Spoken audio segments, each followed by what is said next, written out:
Hello, boys and girls, and welcome to the concession stand here on the KB Radio Network. I am your host, Kevin Reed, and welcome to the review of Sisu Road to Revenge. This is the sequel to Sisu, which came out in 2022. One of those under the radar, enjoyable revenge action films that kind of blended in with the John Wick type movies that were coming out. It's always a trend. And when it comes to action, it's always a trend.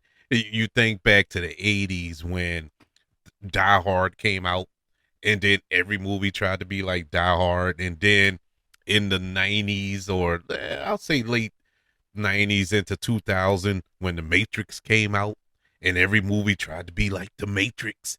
And then John Wick comes out, and every action film tried to be like John Wick. Or you can go back a little further, maybe with Taken. But this film, at least the first film, was a take on that. This film comes from Finland. It's a foreign film in a sense, but it's poignant to everybody. It's a straightforward action movie, and it has that kind of John Wick, Taken, just pure revenge action movie. And so when I saw this movie, the original, the first film, I was like, man, this is cool. This is really cool. Nothing to write home tell mom about. It didn't redefine action movies, but it is a fun action film. It's straight to the point. And so when they announced that they were doing a sequel, and here we are, voila, Road to Revenge, I was all in, of course. This film, once again, stars Jorma Tommila. I believe I'm saying his name right. Apologies if I don't. And this go around, he's joined by Stephen Lang, who is your prototypical villain in these action films. You may know him from the Avatar movies. He was the villain in Avatar. He was the villain in Don't Breathe. And so him being incorporated in this was a nice touch, kind of legitimizing the film, if you will, the sequel, to make it bigger, to have a bigger villain, a known villain. Uh, Returning as writer and director, you have Jamari Highlander. I believe that's how you say his name. If I'm saying his name wrong, I apologize as well. But he is doing God's work here. His next film, is actually the Rambo prequel. He's directing the Rambo prequel, and going by these two films that he gave us, we're in for a treat with this new Rambo film that's supposed to come out in a couple of years. With no Sylvester Stallone, of course, because it's a prequel. But this film, this picks up after this first film, of course, and we find our lead character, who is the man who refuses to die.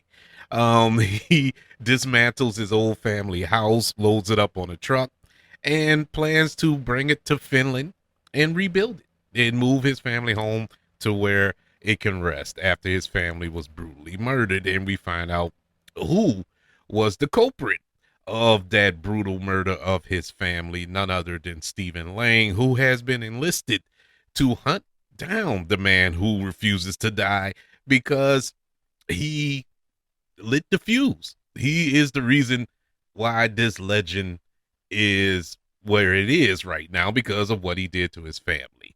And so it all comes full circle here. This film was so much fun.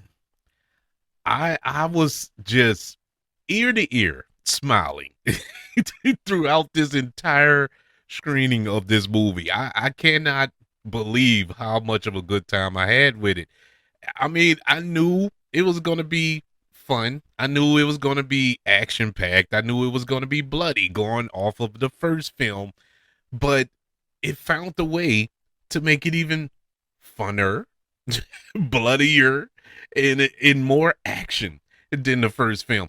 This is a true sequel. It feels good to watch a sequel that surpasses the original. We used to get movies like that back in the day. We used to get sequels that were better than the original. Not to say that the original was bad, but you have to step it up. You have to turn it up just a tad. If the original was at an 8, you have to turn the sequel to 11. That's just that's that's common sense. In this film, the sequel, I mean, the original was like an 8, but this movie they turned it up to like 15. It is just all gas, no brakes. Once the action starts, which starts maybe about 5, 6 minutes in, it never lets up. It doesn't give you a chance to breathe in this movie. It is pure action throughout. Yeah, is there silly moments in it? Of course, man. It's a movie. There's some silly action that takes place, some unbelievable feats that this man does. Uh, but that's the point of the movie. I believe the first movie was a little more believable, even though there was some camp in that. There was some silliness in that, in the ways he vanquished his villains in that movie. But it was more grounded. This movie goes just full on. It knows what it is, and it goes full on into it. There's no cutting corners. There's none of that. The kills in this movie is my God, man, brutal, brutal, brutal kills in this movie, but laughable. I mean, they had the kills in here, and I guess it felt good to sit in the theater with people who have the same sick mind as I do, because as I was just quietly chuckling, there were people that were full blown gut busting laughing at the the kills that were taking place and clapping and stuff. Like, it was just that exciting of action that was taking place throughout this film. And when you have a movie like this where the lead character, your protagonist, your hero, doesn't utter not one word in the movie, you need to counterbalance that. You need to have something that will keep you engaged throughout. And the way that they crafted this film to whereas is pure action all the way through. All the way through. It is perfectly done. It is perfectly done. Even though our main character doesn't speak, you feel his grief, you feel his pain, you feel his anger, you know exactly what he's thinking, you know everything about this character, even though he doesn't open his mouth. That is skill. That takes skill. And yes, this is a cheesy action movie, but there's a lot of love and care that went into this film that needs to be celebrated. You need to give these filmmakers their flowers for what they've done with this franchise, man. This is one of the best times I've had in the theater this year. And that's saying something, because I've seen some really good movies in the theaters this year. But this was literally my best experience this year. And I don't see nothing else topping that. Well, we only have a month and a half left in this year. And so this goes down as my favorite theatrical experience of 2025. Sitting down watching Sisu Road to Revenge. I didn't have that on my bingo card, but here it is. you know, uh, Stephen Lang, like I said before, he carries the movie as far as dialogue and story. And man, Stephen Lang, man, Stephen Lang, once again, slept on actor. I mean, this goes back all the way back. My first experience with him was Tombstone. That's where I really grew to love him as an actor in Tombstone. The Hard Way with James Wood and Michael J. Fox. He was the villain in that. Enjoyed him in that, and other films as well. He has a long filmography, but most recently we all know him from Avatar and Avatar: The Way of Water, and the one that's coming up in about a month now, huh? Next month. Wow. Yeah, we get the new Avatar. So yeah, Stephen Lane does a good job here.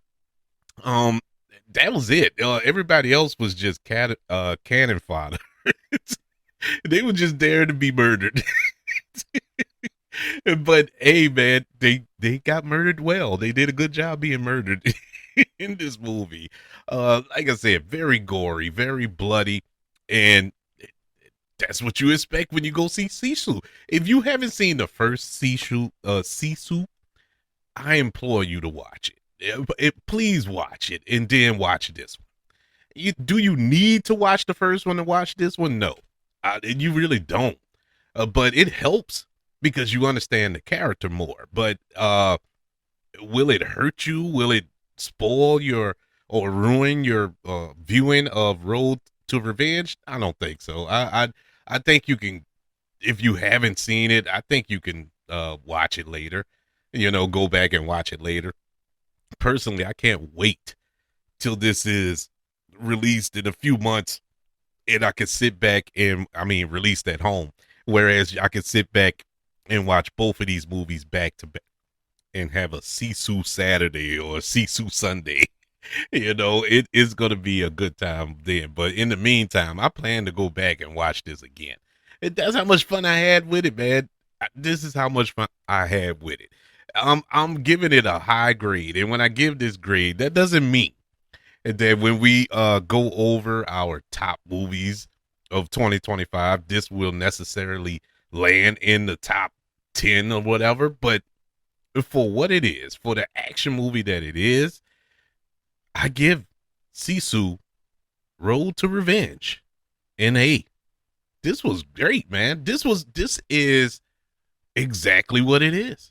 It doesn't try to be nothing more than what it is. Point blank, period. If you love revenge films, voila. If you love action movies, voila. This is it. If you're looking for story driven, emotional connections, love story, your typical movie tropes, you're not going to get that. But if you're going for action movie, if you just want to sit down and see action for an hour and a half, Sisu Road to Revenge is the film for you. I would like to know, did you watch the first Sisu? Or are you excited for Sisu Road to Revenge? Or have you checked it out? What did you think? Did you enjoy it as much as I did? I would love to know. Email the show, kbradiopodcast@gmail.com. You can also search for the show on all social media platforms. Just search for the KB Radio Network. Also, don't forget about YouTube. Subscribe to the KB Radio Network channel and like this video if you don't mind. Don't forget about the 5 stars, the reviews, and sharing this show if you're listening on Apple Podcasts, Spotify, iHeartRadio, wherever you are currently listening to the concession stand here on the KB Radio Network. Everybody, thank you for joining me for this review of Sisu Road to Revenge. I want you all to know that I love you, continue to love everyone, and until we speak again, you all be blessed.